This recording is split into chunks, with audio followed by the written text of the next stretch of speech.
Yes, very good evening everyone. कैसे हैं आप सभी लोग?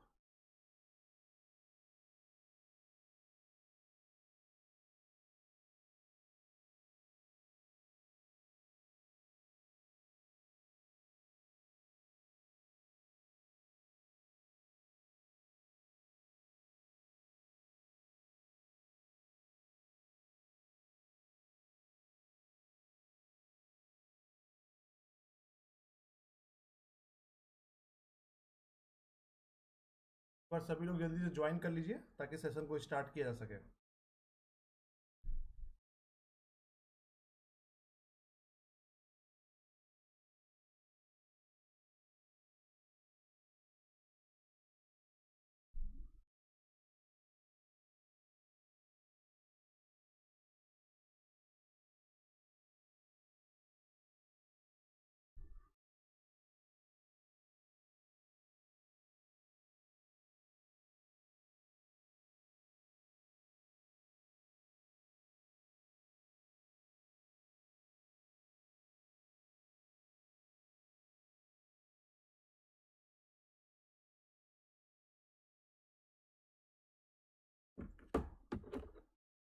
Please join everyone so we can start the today's class that is all about the national income.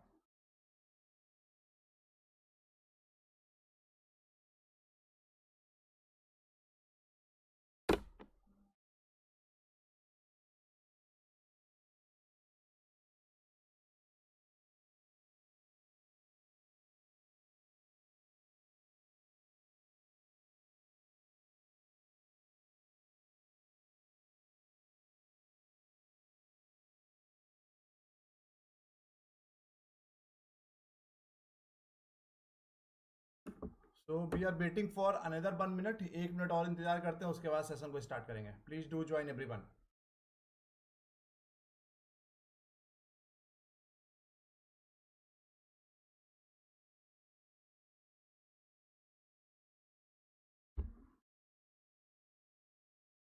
ये बता देंगे, इसका एक अलग लेक्चर ले लेंगे। Ruby Singh, mode of international trade, bill of lading, duty drawback, letter of credit, ये सब बता देंगे।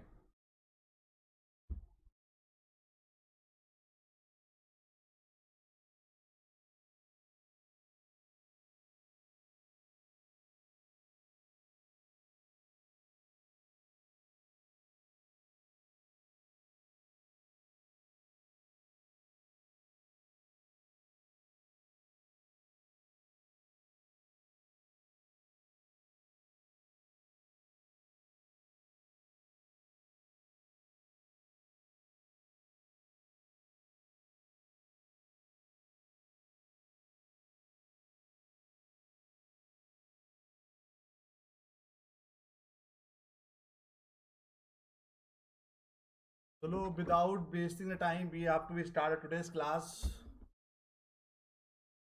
So all those candidates who are joining the very first time, my name is Anubhav Singh. Since last 11 years, लगातार 11 सालों से teaching और research से जुड़े हुए हैं, इंडिया के टॉप टीचिंग और रिसर्च ऑर्गेनाइजेशन से। 1000 से ज़्यादा बच्चों को नेट जेआरएफ क्वालिफाई करा चुके हैं कॉमर्स मैनेजमेंट एंड इकोनॉमिक्स में। Crack the UGC NET JRF 4 times in commerce and management, MBA international business, MCom, IB, MA economics and PhD applied economics. तो एक बार जल्दी सभी लोग लाइक शेयर कर दीजिए ताकि सभी लोग जुड़ जाएं और सेशन को स्टार्ट कर सकें हम लोग।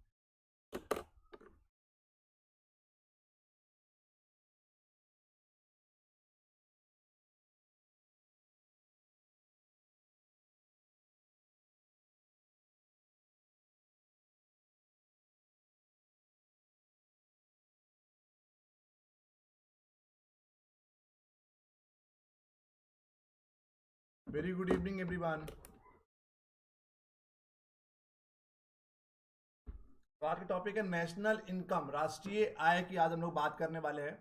तो नेशनल इनकम क्या होता है? जैसे कि इंडिया, अगर हम लोग इंडिविजुअल इनकम की बात करते हैं, हर इंसान क्या करता है कि उसकी एक इंडिविजुअल इनकम होती है। ऐसे कंट्री की भी एक ओवरऑल इनकम होती है। तो national income is the money value of all the final goods and services produced by a country during a period of 1 year. National income consists of a collection of different type of goods and services. तो national income क्या है? सभी तरीके के final goods and services एक country एक साल में जितना भी प्रोड्यूस करता है वो सब राष्ट्रीय आय के अंतर्गत आते हैं। तो एक साल में एक कंट्री के द्वारा जितना भी फाइनल गुड्स एंड सर्विसेज की बात कर रहे हैं हम लोग, और फाइनल गुड्स एंड सर्विसेज नहीं यूज करेंगे तो ओवरलैपिंग हो जाएगी, ओवर काउंटिंग हो जाएगी। तो final goods and services produce by a country with in the certain time period, तो एक साल में एक देश के द्वारा जितना final goods and services produce किया जाता है उसको हम लोग नेशनल इनकम कहते हैं। तो national income consist of a collection of different types of goods and services. National income के अंतर्गत कई अलग अलग तरीके के गुड्स और सर्विसेज आते हैं, समझ गए। तो एक साल में एक देश के द्वारा जितना भी final goods and services produce किया जाता है उसको राष्ट्रीय आय कहते हैं। National income is the money measure of the net value of all final goods and services. जितनी भी नेट वैल्यू होती है all the final goods and services उसको नेशनल इनकम के अंतर्गत रखते हैं। ये इकोनॉमी ड्यूरिंग ए ईयर, एक साल में एक बार काउंट करते हैं। भले आप कुछ देशों में 1 अप्रैल से लेकर 31 मार्च तक की फाइनेंशियल ईयर चलता है, कुछ देशों में 1 जनवरी से लेकर 31 दिसंबर तक की फाइनेंशियल ईयर चलता है। बट कुल मिलाकर एक साल में जितना गुड्स एंड सर्विसेज प्रोड्यूस करेंगे, final goods and services produce करेंगे, क्या करेंगे, उसको नेशनल इनकम कहते हैं। काउंटेड विदाउट डुप्लीकेशन, डुप्लीकेशन नहीं होनी चाहिए। एक एंट्री 2 बार काउंट नहीं होगी, एक एंट्री एक ही बार काउंट होगी, इसीलिए उसको हम लोग फाइनल गुड्स एंड सर्विसेज कहते हैं। After having allowed for depreciation, जितना, इसीलिए हमने नेट वैल्यू की बात की, ग्रॉस की बात नहीं करेंगे, नेट की बात करेंगे, ठीक है। पब्लिक सेक्टर और प्राइवेट सेक्टर दोनों की काउंट करेंगे। Both the public and private sectors will included in a national income. सरकारी पब्लिक सेक्टर और प्राइवेट सेक्टर दोनों के जितना भी फाइनल गुड्स एंड सर्विसेज जितना प्रोड्यूस कर रहे हैं वो सब का सब नेशनल इनकम के अंतर्गत आता है। In consumption and capital goods sector, capital goods sector भी इसी के अंतर्गत आएगा। Finally throwing in the net gains from international transaction comprising of gains not merely from export import trade but also from capital lent or invested abroad। केवल India की बात नहीं है, इंडिया के लोग जितना पैसा बाहर इन्वेस्ट कर रहे हैं, इंडिया के लोग जितना एक्सपोर्ट इंपोर्ट कर रहे हैं, इंडियन कंपनी जितना पैसा बाहर लगा रही है, जितना पैसा बाहर इन्वेस्ट कर रही है, वो भी सब पैसा, उसमें से जो इनकम आएगी वो भी सब पैसा नेशनल इनकम में काउंट किया जाता है, ठीक है। इसमें एग्जाम्पल से लिखा समझाने की कोशिश की है। If the value of metre of cloth 20 rupees, 20 रुपए मीटर कपड़ा है, and total cloth produce is 100 metre, 100 metre कपड़ा प्रोड्यूस किया, then the money value of cloth is 2000 rupees। in this way we can find out the value of other goods and services। तो कुल मिलाकर कितना metre कपड़ा produce किया, कितने रुपए का था, उसको कैलकुलेशन कर दिया बेसिक। इसी तरीके के जितने भी final goods and services produce होते हैं इंडिया में, उनका सभी का सभी को क्या करेंगे हम लोग नेशनल इनकम के अंतर्गत रखेंगे। अब आया इंपॉर्टेंसी ऑफ डिसीजन मेकिंग, नहीं, इंपॉर्टेंसी ऑफ नेशनल इनकम। राष्ट्रीय आय काउंट क्यों करते हैं? इंपॉर्टेंसी ऑफ नेशनल इनकम, राष्ट्रीय आय काउंट करने का मुद्दा क्या है, क्यों, क्या, what are the importancy of counting the national income. पहला है सेटिंग द इकोनॉमिक पॉलिसी। अगर देखिए ना, हम लोग अगर इंडिविजुअल भी इनकम जब काउंट करते हैं उसी के अकॉर्डिंगली अपनी पॉलिसीज बनाते हैं, अपनी लाइफ की प्लानिंग करते हैं। ऐसे जब देश है, पूरी देश की इनकम काउंट करते हैं, आपको पता होगा कि आपके पास कितना पैसा है, कितना फॉरेन रिजर्व है, कितना इस साल में पे कितना पैसा खत्म करना है, किसान समृद्धि, किसान के ऊपर कितना खत्म करना है। तो कोई भी पॉलिसी आपको अगर बनानी है तो उससे पहले आपको अपनी नेशनल इनकम, आपको अपनी राष्ट्रीय आय पता होनी चाहिए। अगर आपको अपनी राष्ट्रीय आय नहीं पता, आप कोई भी पॉलिसी नहीं बना पाएंगे। अगर आपको यही नहीं पता कि आपके देश में कितना पैसा है, कितना पैसा कहां पे खत्म करना है, उसी के अकॉर्डिंगली हम लोग पैसा खत्म करेंगे। तो जब भी कोई पॉलिसी फॉर्मुलेशन की बात करेंगे, इकोनॉमिक पॉलिसी की बात करेंगे, आपको अपने देश की नेशनल इनकम, आपको अपने देश की राष्ट्रीय आय के बारे में पूरी तरह से ज्ञान, पूरी तरह से आपको पता होना चाहिए। इफेक्टिव डिसीजन मेकिंग, सीधी सी बात है, अगर आपके पास नेशनल इनकम ठीक से काउंट कर रखे होंगे तो निर्णय जो भी लेंगे आप कैसे, उसमें आपको एक इफेक्टिव डिसीजन मेकिंग होगी। कौन सी होगी? इफेक्टिव डिसीजन मेकिंग, ठीक है। Effective decision making, international comparison, आज हम लोग कहते हैं कि भारत 5वें नंबर की वर्ल्ड में इकोनॉमी है या 6ठे नंबर की। अगर आपको अपने पैसे नहीं पता, आप दूसरे से तुलना कैसे कर पाएंगे? आप बोल रहे हैं कि आपका पूरे क्लास में 5वां नंबर आया, 4था नंबर आया, इसके मतलब आपको पहले, दूसरे, तीसरे का नंबर पता होगा। तो इंटरनेशनल कंपैरिजन तभी कर पाओगे जब आपको अपनी वैल्यू पता है कि आप कौन से नंबर पे स्टैंड करते हो। तो आज इंडिया 5वें नंबर की दुनिया में इकॉनमी है, या परचेसिंग पावर पेरिटी के हिसाब से इंडिया 3रे नंबर की इकॉनमी पूरी दुनिया में। तो कहीं ना कहीं आपको अपनी वैल्यू पता है, आपको अपनी पता है कि आपकी अपनी ओवरऑल नेशनल इनकम आपके देश की कितनी है। उसके अलावा इन्फ्लेशनरी एंड डिफ्लेशनरी गैप, अगर आपको इन्फ्लेशनरी गैप फिल करना है, इन्फ्लेशनरी गैप होता है जो इन्फ्लेशन, और डिफ्लेशनरी गैप क्या होता है? मंदी, डिफ्लेशन। अगर आपको अगर इन्फ्लेशन बहुत ज्यादा है, आपको इन्फ्लेशन कंट्रोल करना है, तब भी आपको नेशनल इनकम पता होना चाहिए। आप टैक्सेस को कम कर दीजिए।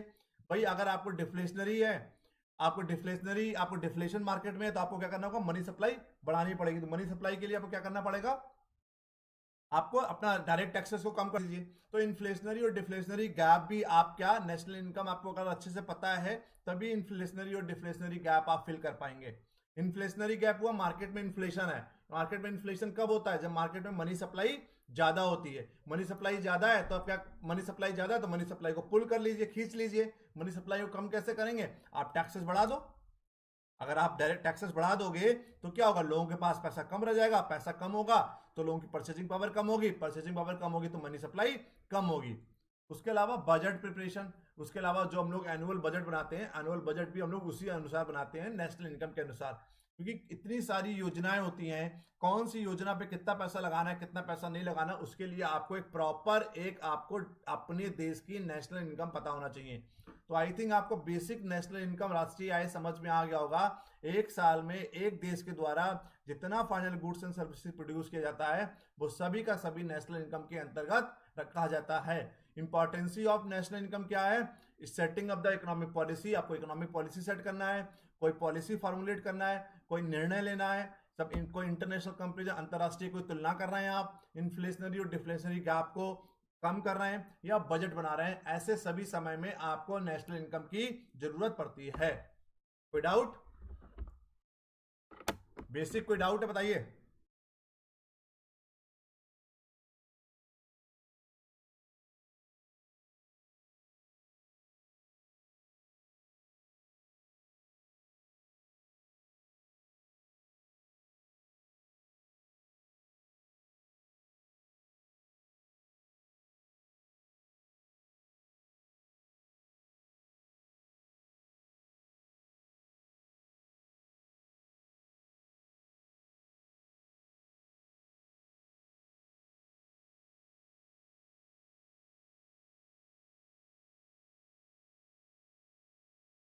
चलिए आगे बढ़ते हैं। Basic concept in national income: GDP, NDP, GNP, NNP, personal income, disposable income और रियल इनकम। ठीक है, अब हम लोग एक एक करके सभी चलेंगे। ग्रॉस डोमेस्टिक प्रोडक्ट, सकल घरेलू उत्पाद, यही बोलते हैं ना इसको। ये नेट हो गया, ऐसे ही सकल घरेलू, ये सकल राष्ट्रीय उत्पाद होता है। तो जीडीपी, जीएनपी, एनडीपी और एनएनपी, इन सभी चीजों की एक एक करके हम लोग बात करने वाले हैं यहाँ पे। सबसे पहले बात करेंगे हम लोग gross domestic product. Gross domestic product क्या होता है? Gross domestic product is the money value of all the final goods and services produced in the domestic territory of a country during an accounting period। एक साल में एक देश के द्वारा, एक देश के अंदर जितना final goods and services produce होता है, उसको जीडीपी कहते हैं। एक साल में एक देश के द्वारा, एक देश के अंदर, टेरिटरी मतलब देश की सीमाओं के अंदर जितना final goods and services produce होता है, उसको ग्रॉस डोमेस्टिक प्रोडक्ट कहते हैं। समझ गए? तो gross domestic product is the money value of all the final goods and services produce in the domestic territory of a country during an accounting period. एक साल में एक देश के द्वारा जितना भी final goods and services produce किया जाता है, उसको हम लोग जीडीपी कहते हैं। डोमेस्टिक टेरिटरी मतलब है, पता ही है कि territory lying with in the political frontiers including territorial border of the country, मतलब एक देश की सीमाओं के अंदर। ये समझाने की कोशिश करेंगे डोमेस्टिक टेरिटरी का मतलब क्या है। जीडीपी समझ गए? तो gross domestic product is the money value of all final goods and services produce in the domestic territory of a country during an accounting period. एक साल में एक देश के द्वारा एक देश की सीमाओं के अंदर जितना अंतिम गुड्स एंड सर्विसेज, उत्पाद और सेवाएं प्रोड्यूस की जाती हैं, उसको हम लोग ग्रॉस डोमेस्टिक प्रोडक्ट कहते हैं। ठीक, जीडीपी दो टाइप की होती है, एक रियल जीडीपी होती है, देखिए, एक होती है नॉमिनल जीडीपी। रियल जीडीपी में क्या होता है, सिंपल भाषा में समझिए, current year production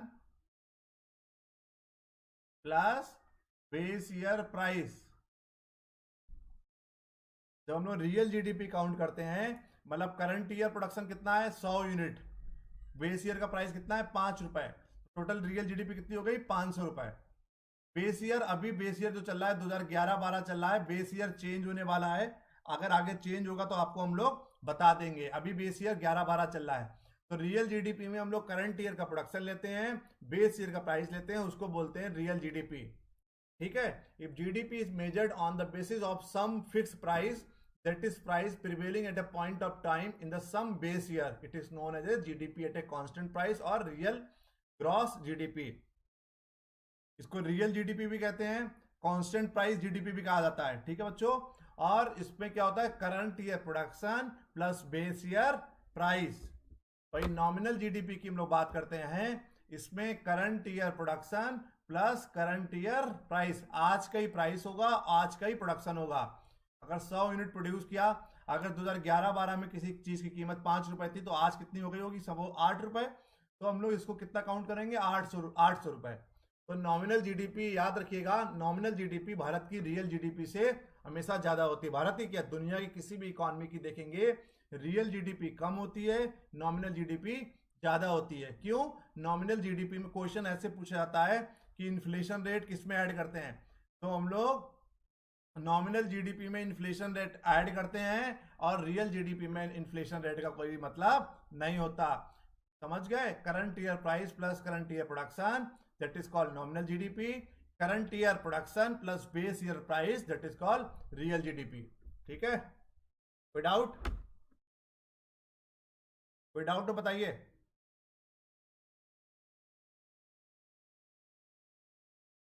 Anyone is having any doubt in a real GDP और nominal GDP? बहुत इंपॉर्टेंट है, हर बार 2-3 क्वेश्चन यहीं से पूछा जाता है।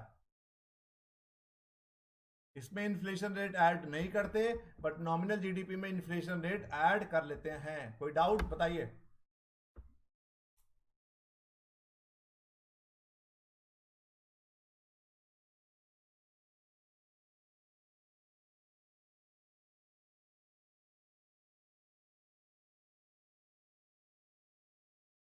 चलो आगे बढ़ते हैं।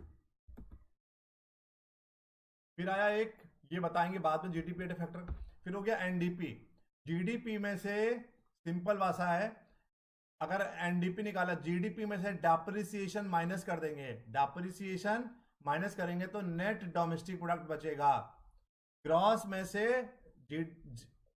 NDP, net domestic product is equal GDP minus depreciation. अगर डेप्रिसिएशन को माइनस कर देंगे हम लोग नेट डोमेस्टिक प्रोडक्ट के अंतर्गत से, तो हमारा क्या, जीडीपी के अंतर से, तो एनडीपी बचेगा। समझ गए? While calculating GDP, no provision is made for depreciation allowances, also called capital consumption allowance. In such a situation, gross domestic product will not reveal complete flow of goods and services through various sectors. हम लोग जब gross से net निकालना होता है, तो depreciation को minus कर देते हैं जीडीपी में से, तो नेट डोमेस्टिक प्रोडक्ट बचता है। सिंपल। ये देखिए लिखा हुआ है, NDP is equal to GDP minus depreciation, GDP minus depreciation. ठीक है, अगला आया, पहला हो गया जीडीपी, दूसरा हो गया जीएनपी, ग्रॉस नेशनल प्रोडक्ट। जहां पर नेशनल शब्द यूज हो जाएगा, उसका मतलब यह है कि एक साल में एक देश के द्वारा जितना भी final goods and services produce होता है, उसको बोलते हैं GDP, plus net factor income earn from the abroad, मतलब export minus import, export minus import.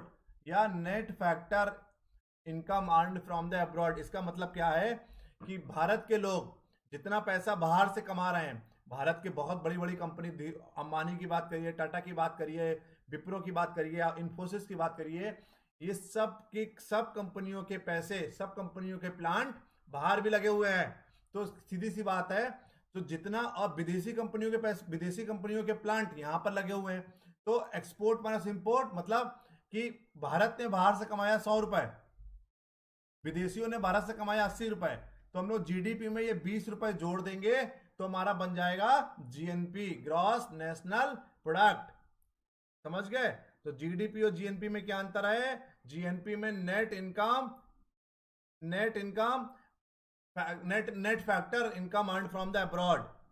ठीक है, क्लियर? या एक्सपोर्ट माइनस इंपोर्ट भी इसको कह सकते हैं। तो जीडीपी में से, जीडीपी में net factor income earn from the abroad, जितना भी पैसा भारत विदेशों से कमा रहा है उसको उसको जीडीपी के साथ जोड़ देंगे, उसको बोलेंगे ग्रॉस नेशनल प्रोडक्ट। कोई डाउट किसी को? किसी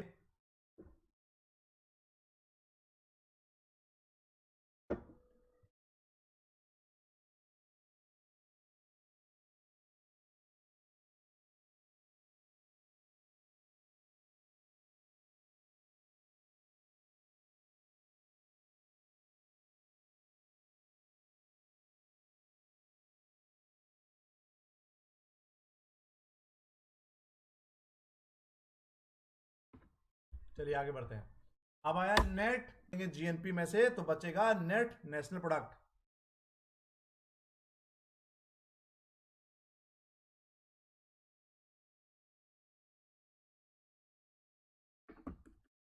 ठीक है, चलो अब ये बता देते हैं, पीछे छोड़ दिया था। यस, ये इससे ये वेरी वेरी इंपॉर्टेंट है। यहां तक कोई डाउट किसी को?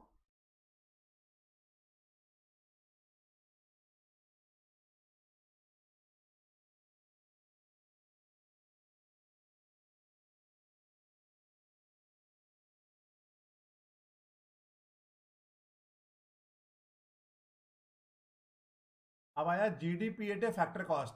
ये क्वेश्चन बहुत पूछा जाता है, GDP at a factor cost, GDP at a factor cost. ये क्वेश्चन बहुत पूछा जाता है। GDP at a factor cost का मतलब क्या होता है, या GDP at a market price का मतलब क्या होता है? फैक्टर कॉस्ट से मार्केट प्राइस कैसे निकालते हैं, मार्केट प्राइस से फैक्टर कॉस्ट कैसे निकालते हैं? पहले तो ये मतलब समझिए कि GDP at a factor cost का मतलब क्या होता है। GDP at a factor cost का मतलब होता है बच्चों कि फैक्ट्री की, जैसे ये मार्कर है, ये मार्कर मार्केट में 100 रुपए का बिक रहा है, सपोज दैट। तो इसके मतलब इसकी इनपुट कॉस्ट तो 100 रुपए नहीं होगी, क्योंकि इसमें रिटेलर का मार्जिन ऐड होगा, होलसेलर का मार्जिन ऐड होगा, डिस्ट्रीब्यूटर का ऐड होगा, जो कंपनी बना रही है वो भी अपना प्रॉफिट ऐड किया होगा, तो बहुत सारे लोगों का प्रॉफिट ऐड होगा। तो इसकी लागत तो 100 रुपए नहीं होगी, लागत इसकी हो सकती है 20 रुपए हो। तो जीडीपी एट फैक्टर कॉस्ट का मतलब है कि फैक्ट्री में कितनी कॉस्ट आई, फैक्ट्री कॉस्ट कितनी है, मतलब जो मैन, मशीन, मटेरियल, मेथड जो यूज कर रहा है, मनी, जो ओवरऑल इनपुट कॉस्ट जितनी है मार्कर की, उसको निकालना होगा। तो कैसे करेंगे हम लोग?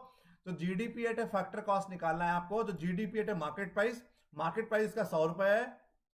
इनडायरेक्ट टैक्सेस जो जीएसटी है आज के टाइम में, 40 रुपए इसमें टैक्सेस ऐड हुआ है, प्लस सब्सिडी। अगर सब्सिडी कुछ है, बहुत सारे प्रोडक्ट सरकार सब्सिडी सब्सिडी सरकार बहुत सारे प्रोडक्ट्स पे सरकार सब्सिडी देती है। अगर सब्सिडी 0 है तो 100 माइनस 40 कितना हो गया? 60 रुपए। तो इस मार्केट की कीमत कितनी हो गई? 60 रुपए। जीडीपी एट फैक्टर कॉस्ट का मतलब क्या है? 60 रुपए इसका फैक्ट्री कॉस्ट है, 40 रुपए इसमें क्या हुआ? इनडायरेक्ट टैक्सेस ऐड हुआ।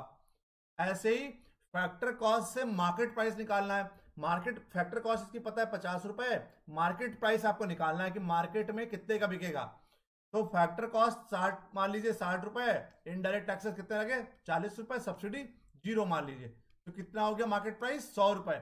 यहां से क्वेश्चन बहुत पूछा जाता है कि सब्सिडी कब ऐड करेंगे, कब माइनस करेंगे। सॉरी, यहां पे सब्सिडी माइनस होगी, गलत हो गया, ये सब्सिडी माइनस होगी। यहां पे इनडायरेक्ट टैक्सेस माइनस होगा, सब्सिडी प्लस होगी। यहां पर इनडायरेक्ट टैक्स प्लस होगा, सब्सिडी माइनस होगी। समझ गए? GDP at a factor cost निकालना है, GDP at a market price minus indirect taxes plus subsidy. भाई अगर जीडीपी एट मार्केट प्राइस निकालना है आपको तो जीडीपी एट फैक्टर कॉस्ट दिया होगा, फैक्टर कॉस्ट में फैक्ट्री की कॉस्ट में टैक्सेस को ऐड कर देंगे, सब्सिडी को माइनस कर देंगे, तो हमारा निकल आएगा जीडीपी एट मार्केट प्राइस। कोई डाउट? कोई डाउट किसी को? बहुत इंपॉर्टेंट है ये।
कोई डाउट किसी को?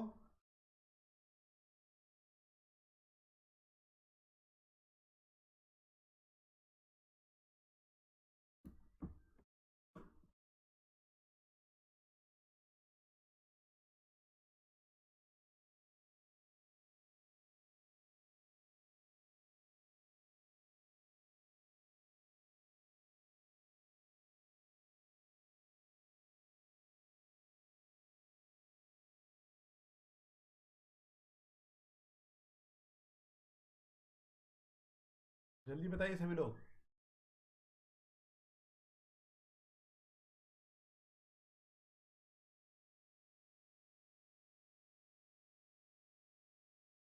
विवेक, प्रिया, अमृता, सुनीता, प्रतिमा मैम आप, रूबी सिंह आप, Pradeep Patel, Falguni you tell, Anjali, Amrita you tell, anyone is having any doubt?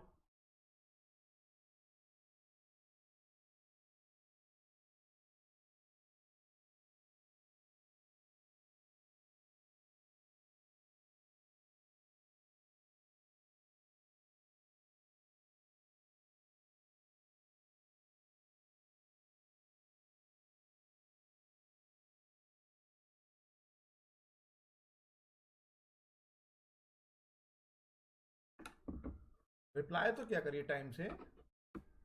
चलिए,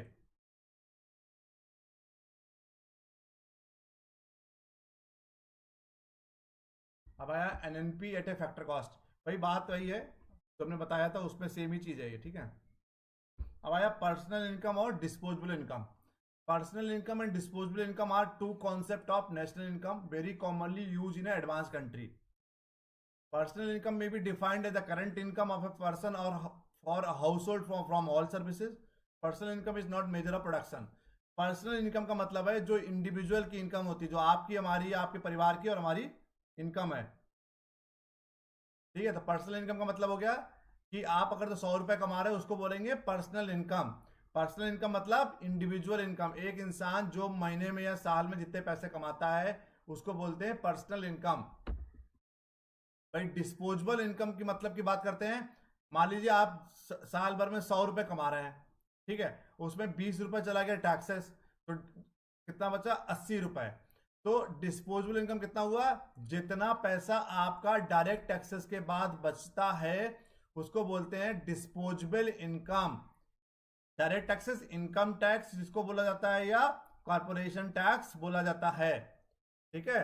personal income minus personal direct taxes. आप मान लीजिए साल भर में 10 लाख रुपए कमा रहे हैं, सपोज दैट आपकी 70,000 80,000 रुपये महीना सैलरी है, साल भर में 10,000 रुपए, आप साल भर में 10 लाख रुपए कमा रहे हैं, पर सरकार ने 20% टैक्स लगा दिया, तो 10 लाख में से 20% चला गया, कितना बचा?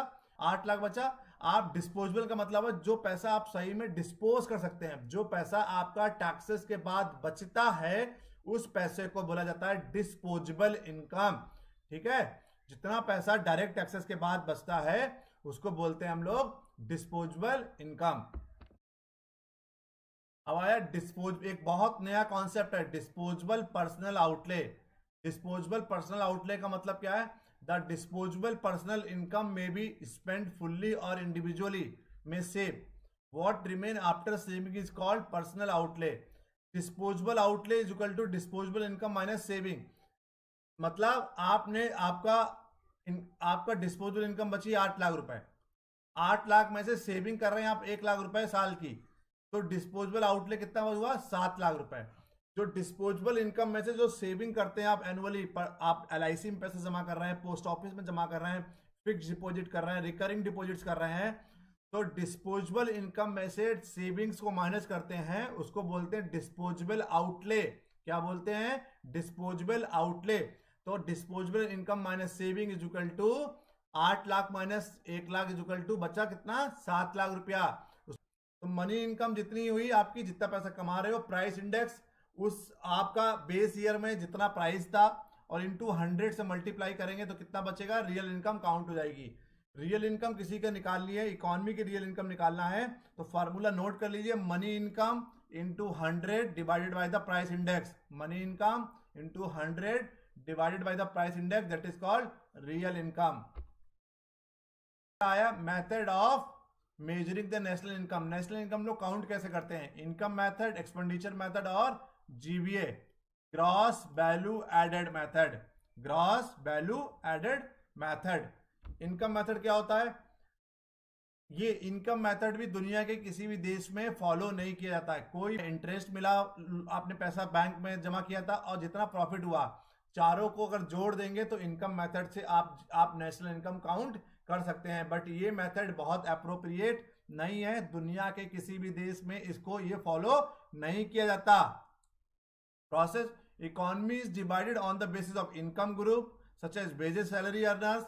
कुछ लोग सैलरी कमा रहे हैं, कुछ लोग वेजेस मिल रहा है किसी को, कुछ लोगों को रेंट से कमा रहे हैं, कुछ लोग profit earners. Income of the all the group is added including income from abroad and undistributed profit. तो कुल मिलाकर सिंपल भाषा में समझिए, क्वेश्चन इससे नहीं पूछा जाता, बस समझने के लिए सोचिए कि इनकम मेथड क्या होता है। Net rent plus net wages, net interest plus net profit, चारों को ऐड कर देंगे तो इनकम मेथड हमारा निकल के आ जाएगा। इसका फॉर्मूला देख लीजिए, wages and salary, rent plus interest, dividend, undistributed corporate profit जो होता है, mix income, direct taxes, indirect taxes, depreciation, net income from abroad, सबको जोड़ दीजिए। बट आप केवल ये चारों याद रखिए, net rent, net wages, net interest, net profit, यही चारों formula. Income method is equal to net rent earned by the, जितना आपको किराया मिला बिल्डिंग्स पे, जितनी मजदूरी मिली, जितना इंटरेस्ट पाया आपने, जितना प्रॉफिट हुआ।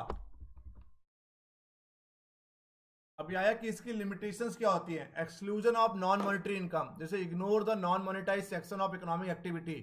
तो इसकी लिमिटेशन पहली है कि ये नॉन मॉनिटरी इनकम्स को इंक्लूड नहीं करता। जैसे economic activity that contribute to the national income but due to their non monetary value they go unrecorded. For example, farmers and family working in their own field. सही बात है, एक farmer और एक फैमिली अपने खेत पे काम कर रही है तो वो वाली इनकम तुम लोग काउंट नहीं करते। बट वैसे तो अगर वो वही इंसान वो और कहीं काम करेंगे, उनको पैसा मिलेगा नहीं मिलेगा? या वो काम वो खुद से ना करके दूसरे से करवाएं, वो काम खुद से ना करके दूसरे से करवाएंगे तो क्या देना पड़ेगा? मजदूरी देनी पड़ेगी, तो वो मजदूरी आपकी प्रॉफिट में से कम हो जाएगी। तो इसीलिए इसकी exclusion of non monetary income, ऐसी नॉन मॉनिटरी जिसको हम लोग पैसे में तौल नहीं सकते, उन सब चीजों को इनकम मेथड के अंतर्गत इंक्लूड नहीं किया जाता। Exclusion of non marketed services, people undertake a particular activity that are difficult to ascertain money. For example, mother services to the family, जो माँ लोग हैं, अपनी मम्मी लोग हैं, जो पूरी लाइफ अपने काम करती है घर पे, उसका कोई भी नॉन मार्केटेड है, उसका कोई भी व्यापारीकरण नहीं कर सकते, उसको किसी भी पैसे में, किसी भी वैल्यू में तौल नहीं सकते। बट कहीं ना कहीं अगर वही काम हम दूसरे से करवाएंगे तो उसके बदले पैसा देना पड़ेगा, वो पैसा किसी को इनकम होगी और आपके लिए एक्सपेंडिचर होगा। दूसरा आया एक्सपेंडिचर मेथड। इसमें क्या होता है? C plus I plus G plus X minus M, export minus import. C is equal to consumption expenditure by the household, जो हाउस होल्ड, जो घरेलू लोग होते हैं, जो जितना पैसा खत्म करते हैं उसको। I is equal to investment, net domestic investment, जो प्राइवेट प्लेयर जितना भी पैसा इन्वेस्टमेंट करते हैं सोसाइटी में, उसको आई कहते हैं। G government expenditure on goods and services, government expenditure on goods and service उसको G. Export minus import, net foreign investment, जितना भारत के लोगों ने विदेश में इन्वेस्ट किया और विदेशी लोगों ने भारत में इन्वेस्ट किया, जो बचेगा, मतलब भारत के विदेश में इन्वेस्ट किया 100 रुपए, विदेशियों ने भारत में इन्वेस्ट किया 90 रुपए का, तो इसमें 10 रुपए जोड़ेंगे, नेट फॉरेन इन्वेस्टमेंट जोड़ेंगे, ये जितना एक्सपोर्ट किया जितना इंपोर्ट किया। अगर एक्सपोर्ट कम किया, मान लीजिए एक्सपोर्ट किया 100 रुपए का, इंपोर्ट कराया आपने 150 रुपए, माइनस हो जाएंगे। तो एक्सपेंडिचर मेथड होता है, एक्सपेंडिचर मेथड कुछ देशों में कुछ दिन पहले, कुछ सालों तक की पहले तक की फॉलो किया जाता था, बट एक्सपेंडिचर में मेथड अब बहुत कम देशों में फॉलो किया जाता है। तो इसका फॉर्मूला क्या है, expenditure method is equal to C plus I plus G plus export minus import.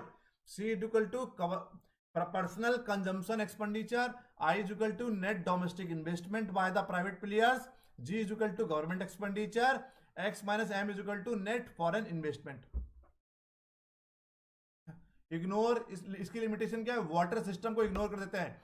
कई बार ट्रेड गुड्स के बदले गुड्स होता है ना, गुड्स के बदले गुड्स, पता ही होगा आपको ना, माल के बदले माल, उसको हम लोग इग्नोर कर देते हैं। इग्नोर ओन कंजम्पशन, इंडिविजुअल अपनी कंजम्पशन को इग्नोर कर देता है।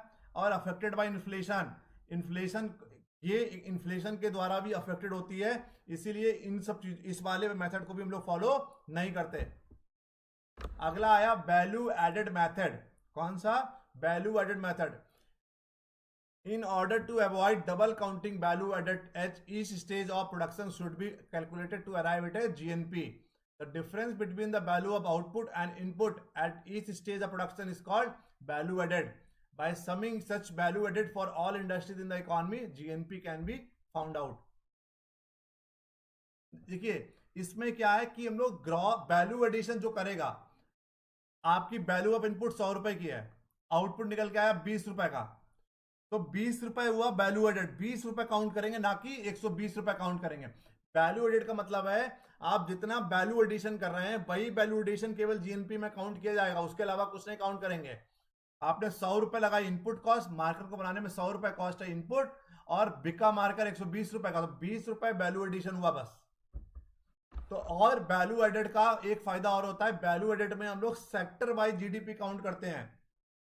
मतलब एग्रीकल्चर सेक्टर्स की अलग जीडीपी आएगी, फार्मास्यूटिकल्स की अलग आएगी, स्टील की अलग होगी, एफएमसीजी की अलग होगी, इलेक्ट्रॉनिक्स की अलग होगी। इससे ये पता चल जाता है हमको कि कौन सा सेक्टर से हमारा ग्रो कर रहा है, कौन सा सेक्टर से हमारा ग्रो नहीं कर रहा है। तो वैल्यू एडेड मेथड का मतलब यह है कि जीडीपी हम लोग सेक्टर वाइज काउंट करते हैं, जिससे पता चल जाए कौन से सेक्टर्स की ग्रोथ हमारी अच्छी हो रही है, कौन से सेक्टर्स की ग्रोथ हमारी कम हो रही है। अब आया difficulties in measurement of national income. पहला हुआ नॉन मोनेटाइज ट्रांजेक्शन। कई सारे ट्रांजेक्शन ऐसे होते हैं जो पैसे में जिसको तौल नहीं सकते, जैसे exchange of goods and services which have no monetary benefit, like service rendered out of love, courtesy and kindness, are difficult to include in the computation of national income. मतलब आपने कोई सर्विसेज दे दी, किसी प्यार में दे दिया, कर्टसी में दे दिया, kindness, दयालु हो गए, तो ऐसी सभी सर्विसेज को हम, जैसे हमने लिया 50 लोगों को फ्री में पढ़ा दिया, 50 लोगों से पैसा लिया, 50 लोगों को फ्री में पढ़ा दिया, 50 लोगों को पैसा लिया, वो तो काउंटिंग होगा जीडीपी में, जिससे पैसा नहीं लिया वो तो हमने ऐसे कर्टसी कॉल, दयालु, काइंडनेस में हमने पढ़ा दिया, तो वो जीडीपी में काउंट नहीं होगा। अनऑर्गेनाइज सेक्टर, भारत में जो रिक्शा वाला हो गया, चाय वाला हो गई, कंट्रीज लाइक इंडिया जहां पर अभी भी 80% सेक्टर अनऑर्गेनाइज है, उन सेक्टर्स की जीडीपी, अब देखिए चाय की दुकान, चाय की ठेला लगा रहा है, वो भी लाखों रुपए कमा रहा है साल में, या जो कोई छोटा सा रेस्टोरेंट खोल के रखा हुआ है जहां पर बिल नहीं मिलता, वो लोग लाखों रुपए कमा रहे हैं। तो ऐसे बहुत सारे लोग हैं जो अनऑर्गेनाइज सेक्टर है, अनऑर्गेनाइज सेक्टर को जीडीपी में काउंट नहीं किया जाता, क्योंकि वो लोग ना बिल काटते हैं, ना आप उससे बिल मांगते हैं, ना वो बिल देता है, तो उसकी जीडीपी में कोई काउंटिंग नहीं होता। या फिर मल्टीपल सोर्स ऑफ अर्निंग, ऐसे कुछ लोग जिनकी मल्टीपल, जिनके कई सारे सोर्सेज ऑफ अर्निंग के, वो अपने एक सोर्सेज तो दिखा दिया, बचे वो सारे सोर्सेज नहीं दिखाया। Categorisation of goods and services, in many cases categorisation of goods and services as a intermediate and final product is not very, बहुत सारे प्रोडक्ट ऐसे हैं जिसमें गुड्स और सर्विसेज को हम लोग कैटेगराइज नहीं कर पाए, आपस में बांट नहीं पाए। फिर अगला हुआ इनएडिक्वेट डेटा, बहुत बार हम लोगों को डेटा एडिक्वेट नहीं मिल पाता, उसके चक्कर में भी हम नेशनल इनकम काउंट नहीं कर पाते। अब आया इंपॉर्टेंसी। इंपॉर्टेंसी हम लोगों ने पहले ही आपको स्टार्टिंग में बता दी थी। कुछ फार्मूला है, mathematical summaries of various concept, GDP at a market price minus depreciation is equal to NNP at a market price. ये फार्मूला हमने आपको स्टार्टिंग में सभी बता दिए थे। So this is all about the today's lecture. Anyone is having any doubt तो please बताइए। नोट्स हम आपको अभी भेज देंगे, तो आप लोग देख लीजिएगा।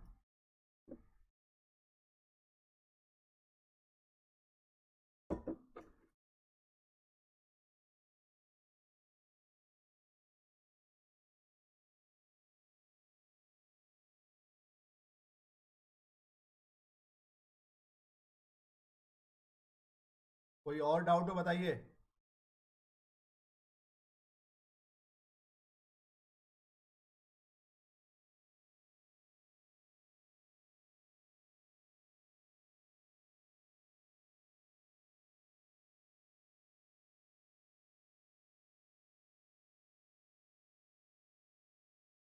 किसी को किसी प्रकार कोई डाउट हो बताइए।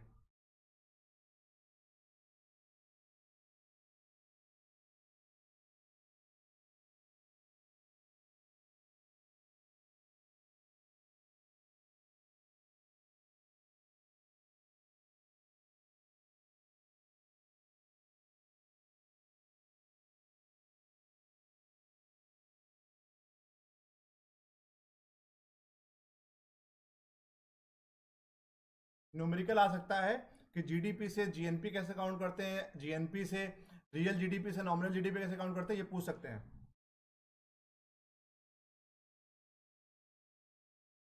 रूबी कौन सा काइंड रिप्लाई, किस चीज का रिप्लाई करें बताइए।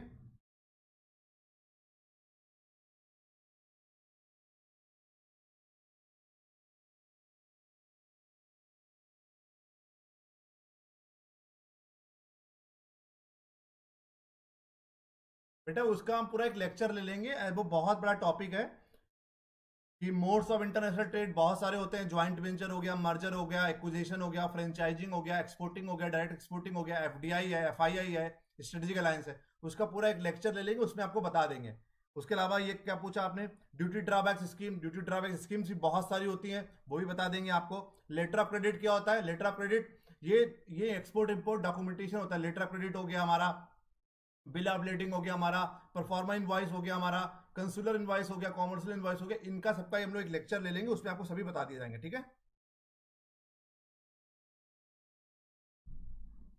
एक लेक्चर का एक स्पेसिफिक लेक्चर ले लेंगे इन्हीं सब टॉपिक का, वो उसमें बता देंगे आपको, ठीक। और कोई डाउट आज के लेक्चर में।